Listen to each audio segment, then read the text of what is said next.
Rencana pemerintah Kota Gorontalo yang akan segera melaksanakan pembelajaran tatap muka terbatas sesuai dengan surat keputusan 4 menteri ditindaklanjuti dengan melihat secara langsung persiapan pihak sekolah yang akan menggelar PTMT.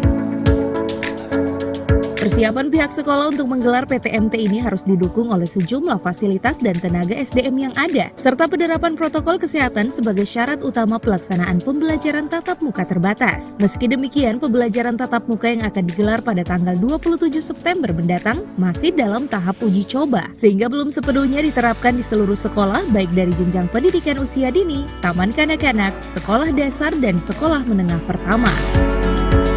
Pelaksanaan PTMT uji coba akan dievaluasi selama 1-2 pekan pelaksanaan yang selanjutnya akan diterapkan di seluruh sekolah sehingga kegiatan pembelajaran kembali semarak dengan tetap memperhatikan dan mematuhi protokol kesehatan.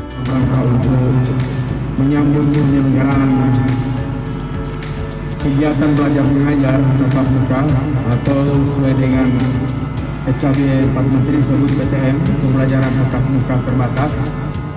Ini kita akan segera melaksanakan di seluruh wilayah Kota Gorontalo, baik itu TK, PAUD, SD, SMP, kemudian Sanawiyah, Ibtidaiyah yang sudah didahului oleh SMA, SMK, dan Madrasah Aliyah pada tanggal 7 September lalu.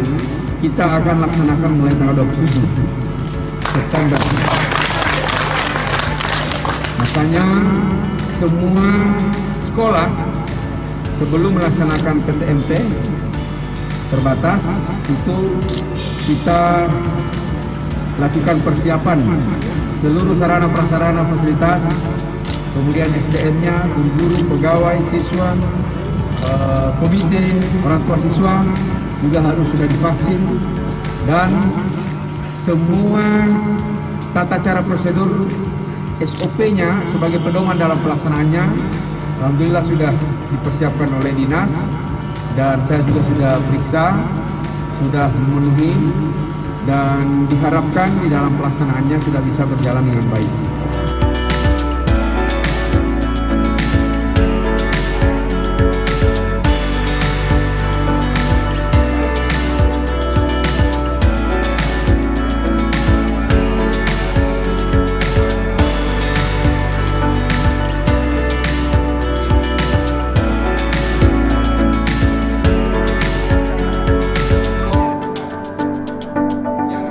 Tim Liputan Advertorial Mimosa TV.